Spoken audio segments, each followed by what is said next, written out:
Estamos de volta com os donos da bola e eu prometi que a gente, na volta, não é? A gente ia falar do São Paulo. Então vamos lá, não é? Porque temos um convidado muito especial aqui para participar conosco, para falar do São Paulo Futebol Clube, desse momento do Tricolor, que apresentou hoje Dorival Júnior como novo técnico para a sequência da temporada, mas as coisas não estão legais no São Paulo, né? Tá tudo muito estranho.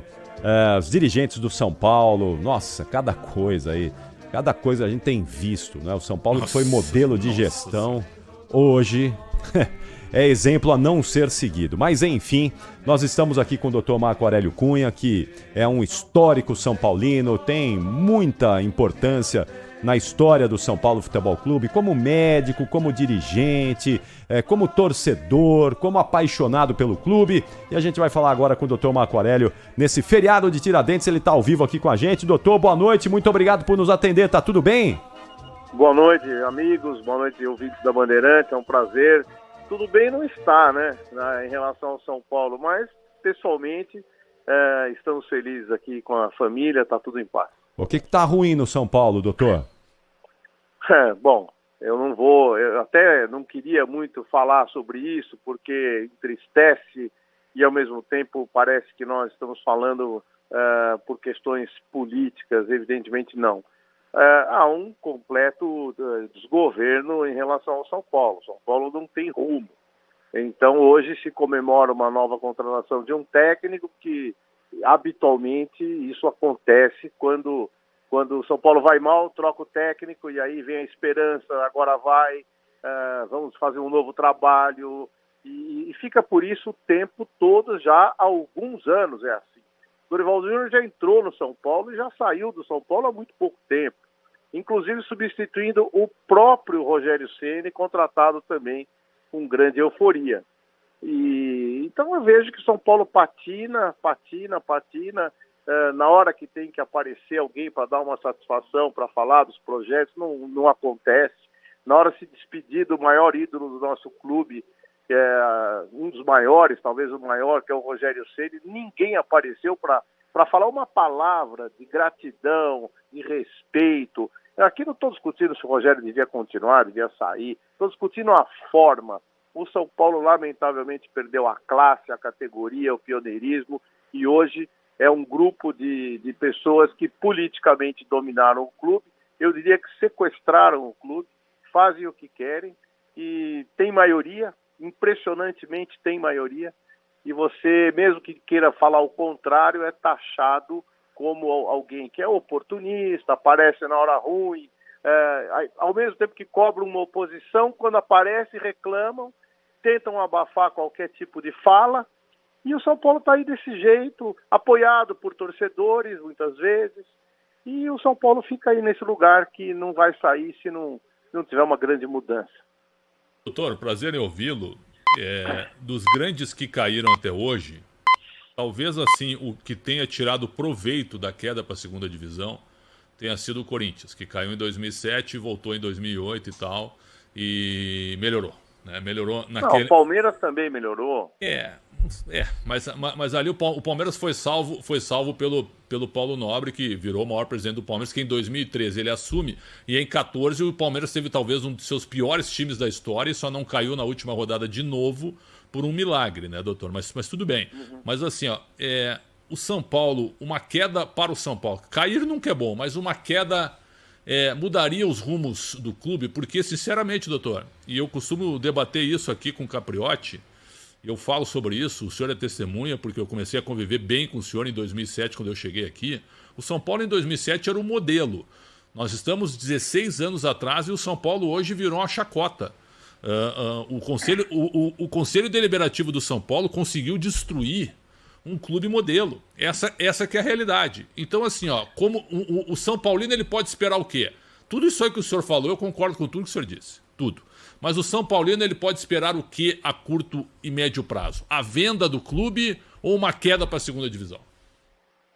Bom, primeiro eu acho que eu não, de forma alguma, espero uma venda do clube, até porque clubes associativos só são lembrados de fazer uma venda quando eles estão no buraco. E assim foi o Cruzeiro, o Vasco, o Botafogo, Nunca se tem uma venda em alta, obviamente, porque quando você está em alta, você não quer vender o seu negócio. O seu negócio está bom. Você vai vender o seu negócio quando você quebrou. Então, a falência moral, a falência financeira, a falência de organização, não é aquilo que eu desejo para o São Paulo. Ao contrário, eu quero que o São Paulo se reconstrua dentro do seu princípio. Quando você fala os conselheiros, é evidente que o grupo que apoia esses últimos 3 governos do São Paulo é responsável por isso, né? Em parte, eu também votei no Leco, esperando grandes mudanças, até porque nós vimos da situação crítica que foi o problema do Aidar. Saindo o problema do Aidar, a gente teve uma esperança que fosse mudar. Se juntaram todos novamente, e daí vem o Júlio Casares. E já tem uma reeleição praticamente garantida se esses conselheiros, esses sim, conseguirem manter o atual status quo.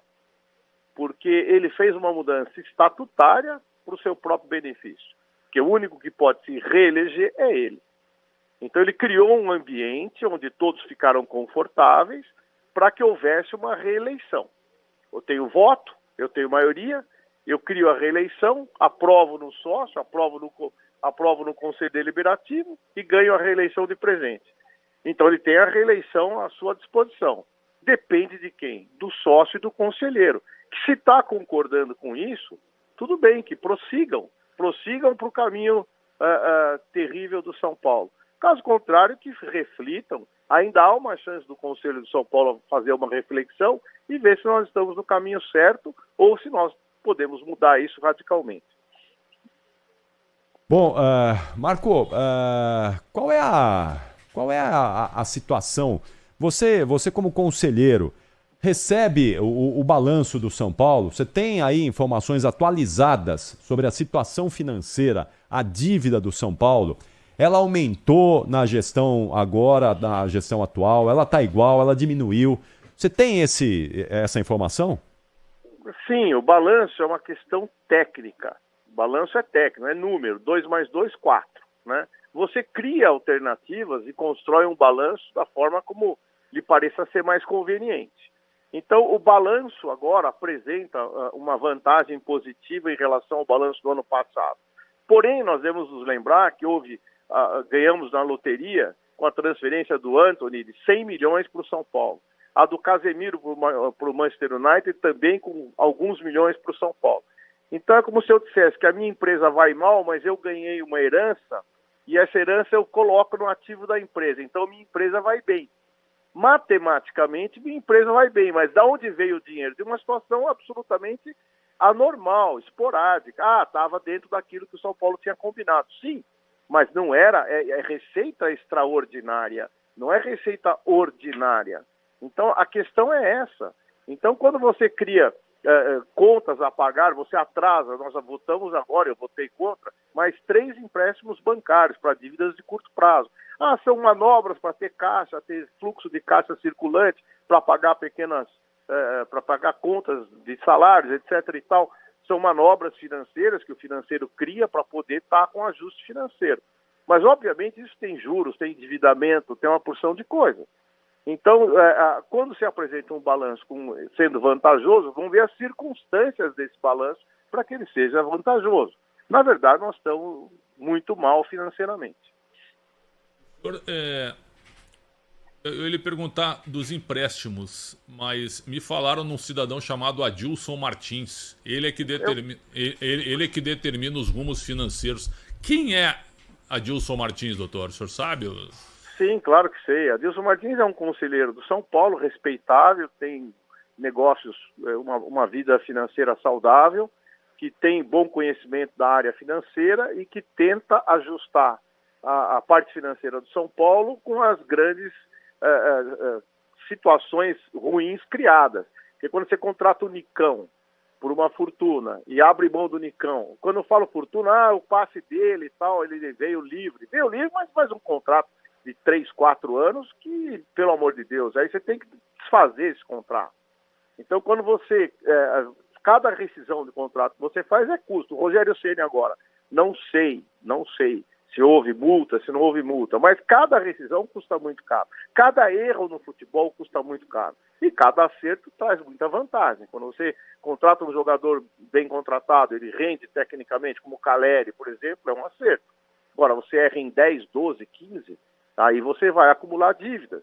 E o Adilson é aquela pessoa que tenta, dentro dessa confusão toda, tirar o melhor e trazer algum benefício para o São Paulo, segurando custos, segurando pagamentos, às vezes, pagamentos de jogadores, para poder equilibrar o financeiro do São Paulo. Mas ele é uma pessoa respeitável. Eu tenho uma pergunta técnica. O senhor está assustado com a possibilidade de abaixamento? O senhor sempre foi um eterno otimista, sempre foi. Quando o senhor voltou da última vez, nós conversamos e ele disse, São Paulo corre o risco de cair. O senhor, não vai cair. Não cai, nós vamos ajustar aqui, fazer uma outra contratação, não vai cair. E agora? Porque o Dorival, que é um cara que eu adoro, ele disse que há coisas boas do São Paulo. A gente vê o time do São Paulo jogando, eu vou dizer um negócio, doutor, eu já vi... Aquele time do Muricy, que tinha um temperamento espetacular, que foi tricampeão brasileiro, aquele time não jogava bem sempre. Não sei se vocês lembram. Mas aquele time tinha o que o Palmeiras tem hoje, por exemplo, que teve ontem o Palmeiras. Quando não dava na técnica, começava a dar muita coisa errada, todo mundo ia para a área numa raça tremenda, dividia todas e todo mundo botava a bola para dentro, São Paulo ganhava o jogo. São Paulo foi muito campeão assim nos pontos corridos. Hoje o que eu vejo no São Paulo é um elenco fraco tecnicamente, fraco de cabeça. Quando sai atrás é um parto, porque parece que cai a casa. Então, sinceramente, doutor, há muito tempo que eu não vi o São Paulo tão preocupado em fazer só 45 pontos. Gostaria de lhe ouvir sobre isso. Se você pegar, eu fiz uma análise interessante da primeira rodada do Brasileirão. A primeira rodada do Brasileirão, os pontos, quem ganhou, quem perdeu, quem empatou, fica clara. A primeira rodada é bobagem, não. Ela fica clara no potencial de cada um. Até o 12º, 13º lugar, que está o Inter de Porto Alegre, a parte de baixo da tabela, os últimos 7, é quem vai disputar o rebaixamento. E ali estão o Curitiba, o São Paulo, o Santos, o Cuiabá, deixa eu me lembrar, enfim, Goiás. O Goiás. Cruzeiro, o senhor coloca? Cruzeiro, como ele subiu, ele é o maior, os que sobem sempre são os maiores candidatos à queda, porque é muito difícil. Joga uma Série B, eu joguei com o Avaí em 21, subimos o Avaí, a hora que você chega na Série A é outro buraco, é outra situação, seu time não é tão tecnicamente competente quanto os outros, o estigma de ter caído prevalece, então não é simples você se manter. O Cruzeiro tem uma grande marca, isso faz com que ele tenha mais segurança. Mas o clube médio para pequeno que sobe é o primeiro que cai. Tem o América de Minas também. Então é o América de Minas, o Goiás, o São Paulo, o Curitiba, o Santos, que está numa situação também de conflito, né, de dificuldade técnica, e mais um ou dois aí. Essa é a tabela. Nós vamos jogar do 10º ao 20º. Infelizmente, eu nunca imaginei que eu fosse pensar isso do São Paulo. Nunca pensei. E parece que está tudo bem. A culpa é do Rogério Ceni. A culpa é do jogador. A culpa é do cara não corre. Todo mundo corre. No futebol, é mentira dizer que alguém deixa de correr. Começou o jogo, todo mundo corre. Uma coisa é você correr com espírito positivo, com as pessoas te ajudando a crescer, você sabendo os caminhos do jogo. Isso é diferente de você jogar sem saber para onde vai, olhando dívida, olhando dirigente que não te cumprimenta, enfim. Esse é o modelo do futebol que dá errado. Quando o dirigente some, como sumiram com o Rogério Ceni, ninguém apareceu, e quando aparece agora com o novo treinador e que agora está tudo certo. Tenho dó Dorival Júnior. Ô Marco, no início dessa gestão, com a chegada do Rogério Ceni também, uma área que você conhece bem, né, e que você conhece bem no São Paulo, que é o departamento médico, que é o Refis, essa área foi muito criticada. Vinha sendo muito criticada pelos torcedores, muita gente no departamento médico. E a informação é de que houve uma mudança ali. Houve mudança de pessoal. Hoje, o Dr. Ricardo Galotti e o Dr. Fábio Novi respondem pelo departamento médico do São Paulo, mas também a informação de que houve um investimento em infraestrutura, em tecnologia. Em que pé está isso hoje? Qual a informação que você tem aí? Como é que está o Refis, que um dia foi modelo, foi exemplo para o mundo do futebol aqui no Brasil, depois ficou obsoleto. Rogério Ceni publicamente reclamou disso nessa segunda passagem dele pelo São Paulo agora. Não tinha água na piscina, né, Pretzel? Como é que tá, ô Marcos? Você tem informação disso aí? Melhorou, mudou mesmo? Dizem que melhorou. Uma das pessoas responsáveis pelo departamento médico agora me contactou, explicando que houve uma melhora nos aparelhos, na tecnologia e tal, porque eu tive lá há algum tempo e era o Refis que eu deixei em 2011. Eu saí de São Paulo em 2011, voltei em 2016, naquele momento crítico do São Paulo, à beira de rebaixamento também, e conseguimos, felizmente, evitar isso junto com muita gente boa lá dentro. E depois disso ficou tudo igual, nada mudou, nada mudou. E você sabe, tecnologia é tudo. Você pega o telefone de hoje, daqui a 5 anos ele pode trocar, não é? E assim funciona hoje os equipamentos de toda a linha tecnológica é assim. De geladeira, a televisão, a aparelho médico, né? Então São Paulo realmente deixou de investir nesse departamento. Agora, eu quero deixar muito claro que departamento médico não machuca jogador. Seria como responsabilizar o hospital pelos acidentes de motocicleta na rua ou os atropelamentos. O hospital está para recolher feridos. O hospital recolhe feridos e devolve à sociedade. Curados, melhorados, de alguma forma. Alguns morrem, lamentavelmente, mas o hospital está ali para recolher feridos. O Departamento Médico de São Paulo recolhe lesionados e devolve à prática. A grande diferença e competência de um departamento integrado é não haver retrocesso na reabilitação. Você diagnosticou, você tratou, aí entra a fase de transição, que é a do preparador físico, do fisioterapeuta, daquele que sabe pegar o jogador recém-lesionado e recém-curado para passar a etapa de ser um atleta novamente 90%, 100% de capacidade. E essa etapa é que é o grande drama de grandes clubes, da maioria dos clubes. Jogador que bate e volta. Agora, jogador machucado também existe, porque ele já tinha problemas anteriores, ele não foi bem avaliado no sentido da contratação. Não é que ele não está apto, todo mundo é apto. Agora, precisa ver se você é viável. Se o jogador é viável. Então, agora, por exemplo, você vai trazer um jogador, está sem jogar 1 ano. É claro que ele vai machucar. Ele está sem jogar 1 ano, 1 ano e meio, ele vai machucar.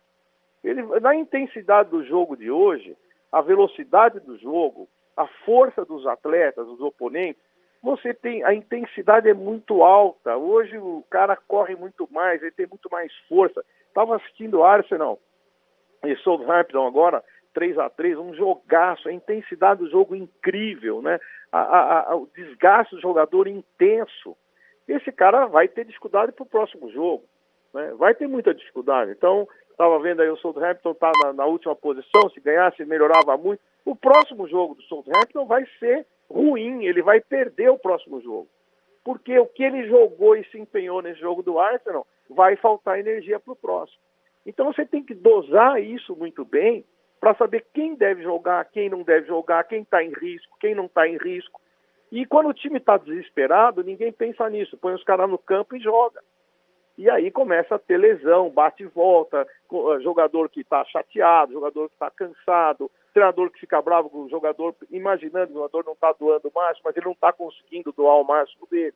E isso é o quê? Vivência, conversa, controle e pessoas capazes de interpretar essa situação. Isso é departamento médico, isso é departamento físico, isso é departamento técnico. Vamos lá fechar com o doutor Marco Aurélio Pretzel. Doutor, só porque o pessoal do Tricolor na Web, o jornalista Paulo Pontes, publicou que o Outen Aires de Abreu Júnior, o presidente do Conselho, se envolveu numa grande confusão aí, sábado, e como presidente do Conselho Deliberativo. Estava nas imediações do clube, depois fora das imediações. O senhor tomou conhecimento disso? Houve algum movimento no Conselho contra isso? O que aconteceu, doutor? O senhor sabe? Só para a gente completar a informação corretamente, aí quem não sabe, não é? O nosso companheiro Paulo Pontes publicou que o presidente do Conselho se envolveu numa confusão, alcoolizado, num bar nas proximidades ali do São Paulo. Já estava na sede social, quando saiu foi a um outro bar e aí houve o conflito. Arrumou uma confusão lá e foi retirado do local alcoolizado, né? A informação do nosso companheiro Paulo Pontes. O senhor tem informação sobre isso? Como isso chegou ao São Paulo, Marco? Eu não posso dizer que chegou ao São Paulo, porque eu não estive no São Paulo. Chegou a mim dessa maneira, como vocês estão falando. Mas eu tenho muito cuidado, muita cautela em interpretar essas coisas que são pessoais, sabe? Acho que todos nós representamos. Eu, quando era vereador, eu não atravessava a rua longe da faixa. Eu passava na faixa. Eu era vereador e eu não queria dar um mau exemplo, não queria que ninguém dissesse que eu estava fazendo uma coisa errada como representante da cidade. Eu tentava me corrigir todos os dias de qualquer eventual falha que eu cometesse. Parar um carro na esquina, eu tomava todos os cuidados para evitar qualquer tipo de situação que me fosse, que coubesse uma crítica em relação a mim. Eu acho que a gente tem que ter esse exemplo de cidadania em qualquer setor que está. Mas eu também não acho justo a gente fazer uma caça às bruxas, você ser fiscal aí da vida particular das pessoas. Eu não gosto disso, eu acho isso uma invasão de privacidade, eu acho isso uma tristeza, acho que as pessoas estão muito ruins umas com as outras. Eu acho que se ele fez isso, ele deu um mau exemplo. Mas eu não faço um cancelamento, como hoje se fala, das pessoas por erros individuais. Eu acho que eu me preocupo muito mais com o erro institucional do que com o erro pessoal. Implica, incomoda, sim, mas eu não acuso ninguém por alguma prática pessoal feita na rua que possa carregar para a sua função profissional. Doutor Marco Aurélio Cunha, muito obrigado, viu, doutor? Muito Sempre obrigado um por nos atender aqui. Uma boa noite, uma boa sequência aí de feriadão aí para o senhor e até a próxima. Muito obrigado. Torcer para o nosso São Paulo, torcer para o Dorival Júnior, mas eu vou dizer Dorival Júnior. Dorival, tome cuidado. Um grande abraço a todos.